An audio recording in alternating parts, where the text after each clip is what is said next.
bragging rights, and saltwater legends. The azure horizon drifted silently above the icy blue moon of Talsuro, its solar fins glinting like wings in the pale starlight. Aboard the command deck, the tension wasn't strategic or logistical.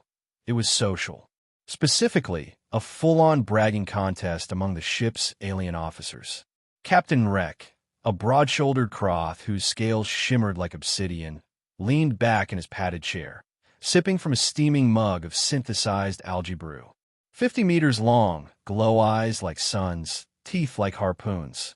And I floated on a fractured flow of lava stone while it swam circles beneath me, hungry. Lieutenant Ratai, a feathered-esque pilot with a long, curved beak and crystalline eyes, scoffed.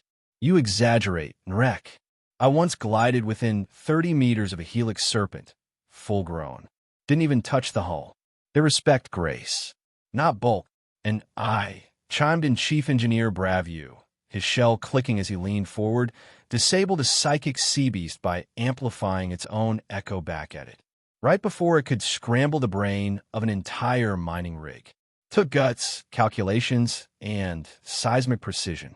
A low laugh rose from the corner of the room. All heads turned to see the human, Sana Hale, lounging on a steel crate near the bulkhead, one boot braced against the wall, a protein bar in her hand.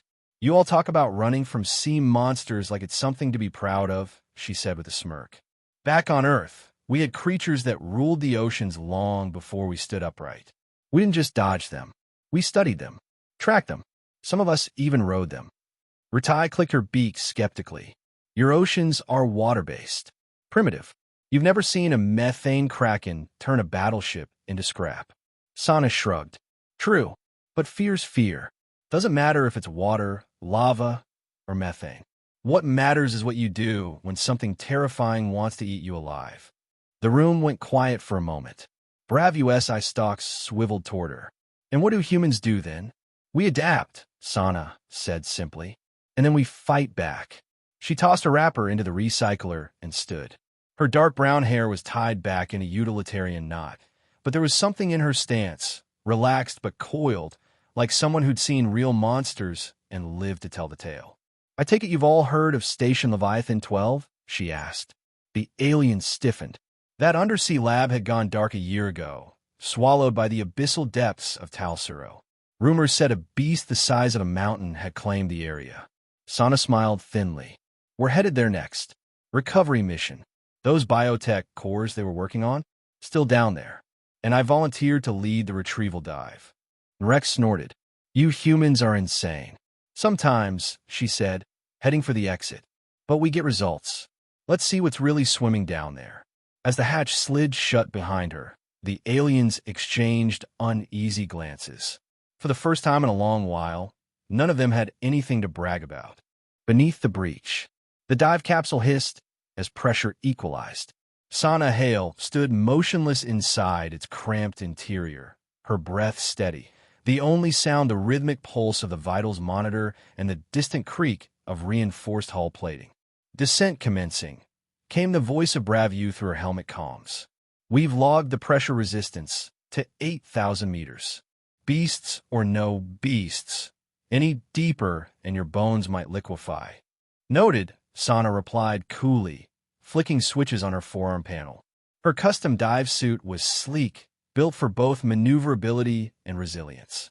Reinforced titanium weave, miniature thrusters, and a personal defense array, all cobbled together from Terran tech and alien modifications. She called it Mariana, after the trench back home. With a sudden shudder, the capsule released. Gravity vanished. Silence reigned. Talsuro's ocean was a twilight void. Light vanished within minutes of descent. Sana switched her visor to spectrographic mode. Ghostly shapes and movements emerged in shades of green and red. Schools of spined jellies swirled past like silent dancers. Shadows lingered at the edge of visibility. She wasn't alone down here. Telemetry's holding. You're passing 2,000 meters. Bravu's voice crackled. Life signature's erratic. Something's watching. Sana smirked. Let them. She activated the auto-deploy drone. A small pod shot out from the capsule, scanning the terrain below. Moments later, it returned fragmented data. Trench walls appear smooth, no signs of collapse. But readings show movement. Big movement. Near the Leviathan 12 wreck. That's where she was headed. The undersea research station had vanished beneath the trench shelf after the seismic event. Some claimed a sentient beast had triggered the collapse. Others whispered about forbidden biotech grown in the dark. She was about to find out. The capsule stopped with a soft jolt at 7,000 meters. She stepped out into the cold, crushing depths, her boots sinking into silt and shattered metal. Visibility was minimal. Her helmet pinged. Motion, fast, circular, large mass. Too big to be a scavenger. Sana flipped open a case strapped to her back. Inside were small pulse mines, designed to mimic dying prey, attract predators. She activated 3 and tossed them wide. The trench groaned. Something ancient and massive shifted in the black. A shape emerged, a silhouette long as a freight train, its glowing tendrils brushing the sea floor. A Leviathan, and it wasn't alone. 2 more moved behind it. Watching, Brav US voice went sharp. Sana, abort. That's not a hunt, it's a nest. You'll be shredded. Negative, she whispered. This isn't about escape. She raised her wrist launcher. A pulse dart fired, striking the nearest beast in its lower jaw. It recoiled, not in pain, but in surprise. They weren't used to prey that bit back. Sana dropped 2 seismic charges into the silt, tapped her helmet twice, and whispered, "Let's see how gods bleed." The trench rumbled, and the hunt began. The deep doesn't forget. The trench exploded in a shockwave of soundless fury.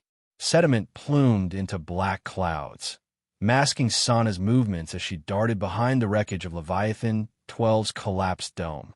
Twisted metal and shattered research pods littered the sea floor like skeletons, offering cover, but not safety. Her seismic charges had struck the lead beast, rupturing part of its outer shell. Not fatal, but enough to draw blood. Enough to send a message. The Leviathan screamed. The sound didn't travel like it would in air. It wasn't even heard. It was felt. A tremor deep in the gut. A psychic pulse of rage and confusion. Not just pain. Humiliation. Sensors picking up mass displacement. They're converging. Brav US voice rang in her helmet. Sana, get out of there now. I said this wasn't about running, she muttered, ducking under a collapsed turbine shaft. Above her, one of the beasts passed. Its eye, wide, gold, almost intelligent, swept the ocean floor like a searchlight. Its tendrils flared with bioluminescence, reaching into crevices, testing shadows. It didn't make sense. Predators didn't hunt in groups like this. They didn't corner prey, unless they remembered. She activated her sonar log. The Leviathan she wounded bore a unique scar pattern, the same beast from footage recovered months ago. The same one that had destroyed Station Leviathan 12. It had come back. It remembered the humans who pierced its flesh. And it had brought company. Sana's breathing slowed. Not fear, focus. She reached into her thigh holster and withdrew the last piece of her plan. A compressed vial of nanite lures. Terran-designed hunter-killers, keyed to bioelectric signatures. Illegal. Experimental. Perfect. Mariana AI, she commanded. Lock onto wounded Leviathan. When I say break, release the swarm. The helmet chimed. Target locked.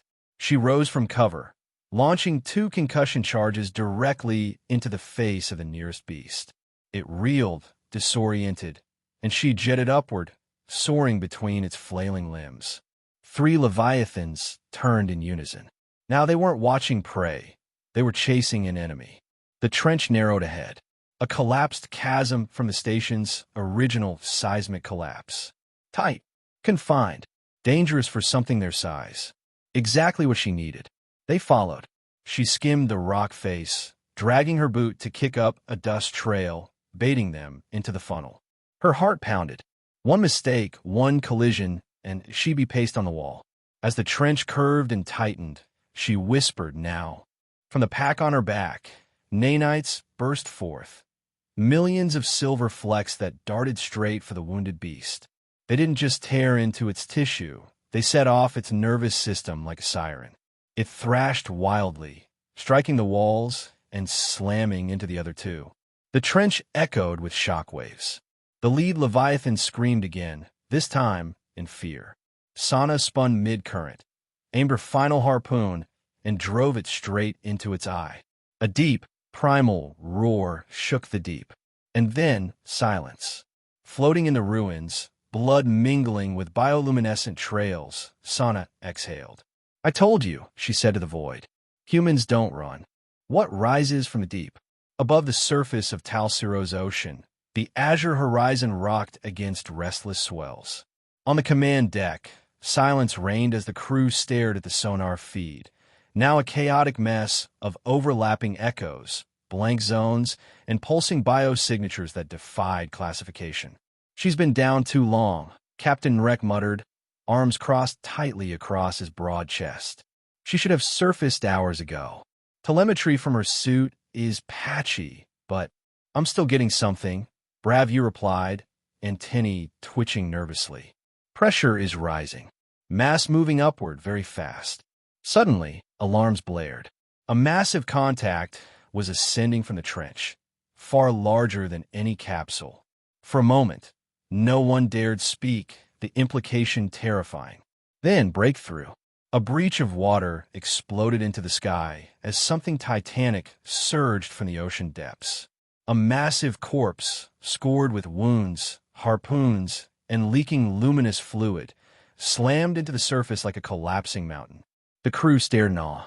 A Leviathan, dead, and standing atop its skull, armor scorched, visor cracked, harpoon launcher hanging from one arm, was the human. Sana Hale. She raised one arm, not in desperation, not in distress, but in triumph. Bravue was the first to speak. She killed it. No, murmured Rek wide-eyed. She hunted it. Within the hour, Sana was aboard the azure horizon again, suit dripping seawater, her expression unreadable as she stood in the decontamination chamber. The crew gathered around, uncertain, until the silence broke. Did you recover the biotech core? Asked Ratai, still skeptical but shaken. No, Sana said, unzipping her suit. There was nothing left to recover. The Leviathans made sure of that when they leveled the station. They don't forget. Verzek, the former sea beast bragger, stepped forward, his voice cautious. And yet you lived. She looked up at him. You all survive by escaping them. You swim, you cloak, you hide. That's your way. She stepped closer, eyes hard. Our way is different. We learn, we adapt, and if we must, we remind monsters that they can die.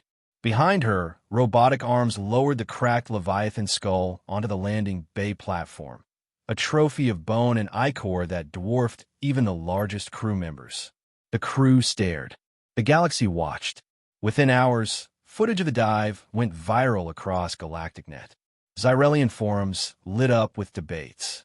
Was this bravery or madness? Had a human actually bested an apex predator? Or had the predator just finally met an equal? On Earth, news anchors hailed Sana as a hero. On alien worlds, recruitment centers saw a sudden surge of interest in human-led missions. Captain Rek, once proud of his oceanic exploits, stood quietly at the viewing window, watching the waves lap against the Leviathan corpse still tethered to the ship. She didn't just survive the deep, he said to Bravue. She rewrote what it means to enter it. And deep below, in uncharted trenches where no light reached, ancient shapes stirred, slow, aware, watching the surface. Because now, they feared what might come down next.